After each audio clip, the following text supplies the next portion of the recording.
एक सिम्टम जो है कि गैस्ट्रोएंटेरोलॉजिस्ट सबसे ज़्यादा अपनी ओपीडी में देखता है वो होती है पेट की गैस। आज की वीडियो में हम डिस्कस करेंगे कि ये गैस क्यों ज़्यादा बनती है और इसको ठीक करने के लिए हम क्या कर सकते हैं।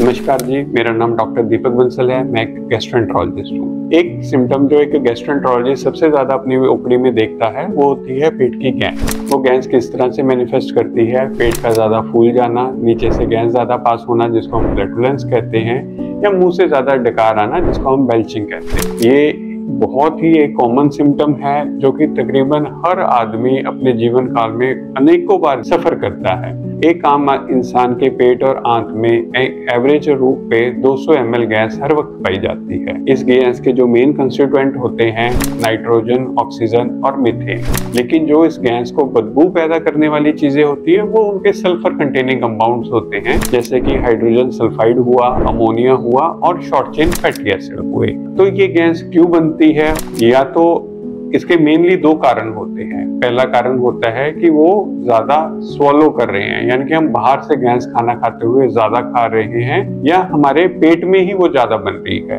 पेट में ज्यादा बनने का कारण होता है गुड बैक्टीरिया और बैड बैक्टीरिया के बीच में इम्बैलेंस होना, जिसकी वजह से जो हम न्यूट्रिएंट्स खाते हैं वो प्रॉपर से एब्जॉर्ब नहीं हो जाते, उनका रेजिड्यू इंटेस्टाइन में ज्यादा रह जाता है, तो जिसकी वजह से गैस ज्यादा बनती है। ये ज्यादातर जो लोग मैनिफेस्ट करते हैं वो करते हैं कि खाना खाने के बाद पेट को ज्यादा फूला फूला महसूस करते हैं, जिसको हम पोस्टप्रैंडियल ब्लोटिंग कहते हैं। ये नॉर्मल पॉपुलेशन के मुकाबले 1:4 की रेशो में पाई जाती है। मान लो आपके पास इर्द गिर्द 100 लोग हैं तो कम से कम 25 लोगों में, और खास तौर पे पंजाब, हरियाणा, इन रीजन्स में ये बहुत कॉमनली पाई जाती है।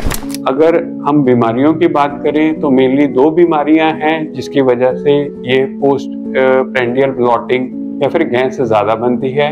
पहली है सिबो, दूसरी होती है आईबीएस। सिबो क्या होता है? सिबो स्मॉल इंटेस्टाइनल का बैक्टीरियल ओवरग्रोथ है जिसमें कि बैड बैक्टीरिया ज्यादा बढ़ जाते हैं। दूसरा आईबीएस जिसको हम इरिटेबल बाउल सिंड्रोम कहते हैं, जिसमें पेट की सेंसिटिविटी बढ़ जाती है। लेकिन दोस्तों, जो पेट में जो गैस बनती है उसको आपको रेड फ्लैग साइन से हमेशा आपको उसको डिफरेंशिएट करना है, इसको अलग रखना है। रेड फ्लैग साइंस क्या होते हैं? अगर किसी कारणवश पेट का दर्द बहुत ज्यादा है, या फिर लैट्रिन में कोई खून आ रहा है, या लूज मोशंस बहुत ज्यादा लगे हुए हैं, या अनइंटेंशनल वेट लॉस है। अनइंटेंशनल वेट लॉस होता है कि आप करना नहीं चाहते लेकिन हो रहा है। पांचवा, आपको भूख कम लगती है, या आपको लगातार फीवर रहता है, या वॉमिटिंग्स रहती हैं। अगर आपको कोई भी रेड फ्लैग साइन नहीं है तो इसका मतलब ज्यादा कारण है कि आपकी डाइट में ही प्रॉब्लम है। तो हमने क्या होता है कि हमने इस कंडीशन में जो भी हम ऐसी डाइट वाली चीजें होती हैं जिनकी वजह से गैस ज्यादा बनती है उनको अवॉइड करना होता है। वो ऐसी कौन सी चीजें होती हैं? कच्चा प्याज, कच्चा टमाटर, कच्चा धनिया, कच्चा पुदीना। इसके अलावा जो खट्टी चीजें होती हैं, नींबू, संतरा, माल्टा, मौसमी, कीनू, अचार, पापड़, चटनी, सॉस, सोडा, कोल्ड ड्रिंक, या फिर कुछ केसों में दूध, मीठा, मिठाई, खोआ, इन सारी चीजों से भी गैस ज्यादा बनती है। हमने जो चीजें बताई हैं इसका मतलब ये नहीं है कि ये सारी चीजें बुरी हैं। इसका मतलब सिर्फ यही है कि अभी जो आपके गट में जो गुड बैक्टीरिया हैं वो कम हो रखे हैं, बैड बैक्टीरिया बढ़ रखे हैं।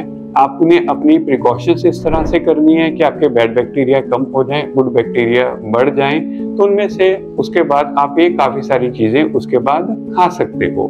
आपने मान लो ये सारी चीजें अवॉइड कर ली, तो उसके बावजूद अगर आपके पेट की गैस ज्यादा बढ़ रही है तो हम सजेस्ट करते हैं कि आप एक लो फोडमैप डाइट लो। फोडमैप डाइट क्या होता है? सबसे पहले तो फोडमैप कहते किसको हैं? फोडमैप का मतलब होता है fermentable oligosaccharide, disaccharide, monosaccharides and polyols. होता क्या है, जब भी कोई बंदा अपनी फोडमैप डाइट ज्यादा लेता है उसकी वजह से इंटेस्टाइन की सेंसिटिविटी के बढ़ने की वजह से फ्लैटुलेंस ज्यादा होती है और ब्लॉटिंग ज्यादा हो जाती है। तो हम ये सजेस्ट करते हैं कि आप सारी अपनी फोडमैप डाइट का चार्ट देखो, जिसके अंदर हाई फोडमैप डाइट है उनमें से आप एक एक चीजें करके कम करनी शुरू कर दो। फिर आपको पता लग जाएगा कि इनमें से आपकी किसकी वजह से ये गैस ज्यादा बन रही है। जो नॉर्मल रूप से जिसके अंदर ज्यादा हाई फोडमैप डाइट होते हैं वो एक कॉमनली खाई जाने वाली चीजें होती हैं, जैसे कि कनक हो गया, जौ हो गया, बार्ले हो गया, एप्पल्स हो गए, पियर नाशपाती होगी और आर्टिफिशियल स्वीटनर्स हो गए।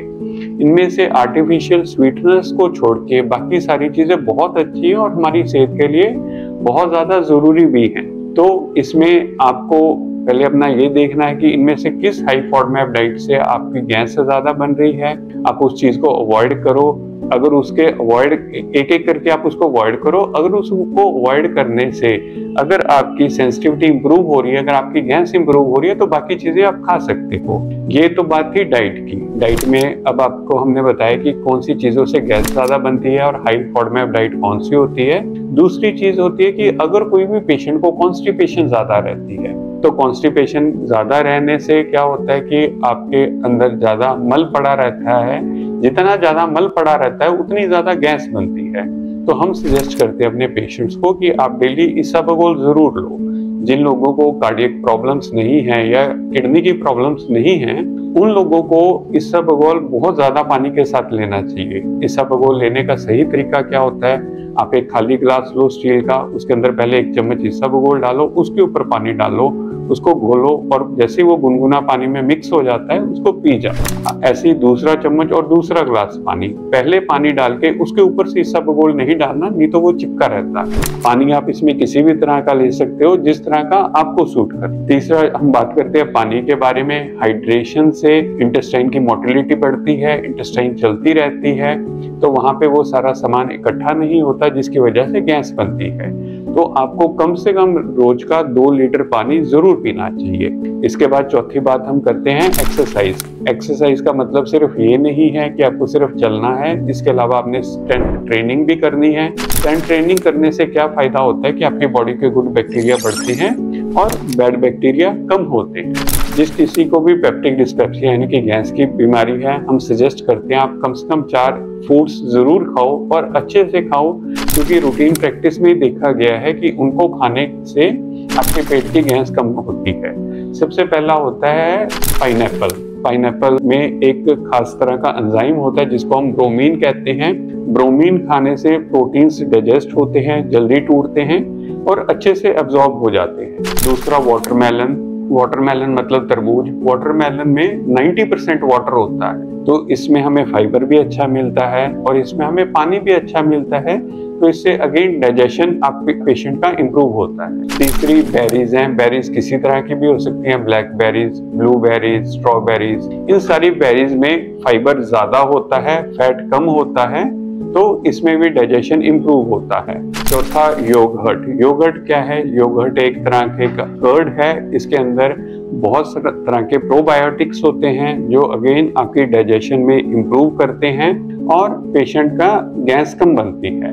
जो अब खाने के तरीके की बात करते हैं। जब भी आप खाना खाते हो, होता क्या है, अगर आपकी आदत पड़ी हुई है तेज खाना खाने की, मुंह खोल के खाना खाने की, तब खाते हुए आप गैस ज्यादा खा जाते हो और वो गैस आपके पेट में इकट्ठी होती रहती है। तो अगर आपके पेट में गैस इकट्ठी हो रही है तो आप खाना धीरे धीरे खाएं, चबा चबा के खाएं अच्छे से। लोग कहते हैं कि इसको कम से कम 32 बार, हर एक बाइट को 32 बार चबा के खाना चाहिए, मुंह बंद करके खाना खाना चाहिए। जब आप मुंह बंद करके खाओगे आप हमेशा धीरे ही खाओगे। खाना खाते समय पानी ना पियो, खाना खाने के कम से कम 1 घंटे बाद पानी पियो। इन सारे प्रिकॉशन करने से आपके पेट की गैस जरूर कम होगी ही होगी।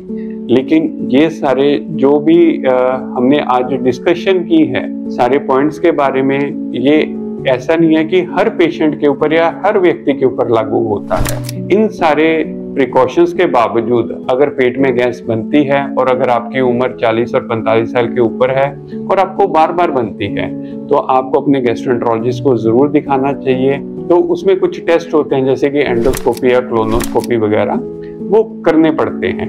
आधे कुछ टेस्ट प्रिस्क्राइब करेगा, उस आपकी एंडोस्कोपी भी करनी पड़े। एंडोस्कोपी एक प्रक्रिया होती है जिसमें एक एंडोस्कोप के साथ हम अपने फूड पाइप और पेट की जांच करते हैं। कृपया करके इन टेस्टों से मत घबराएं, ये बहुत ही सिंपल टेस्ट हैं। अगर आपको ये बार बार ये सिम्टम हो रहे हैं तो आपको डेफिनेटली एक डॉक्टर को कंसल्ट करने की जरूरत है। धन्यवाद।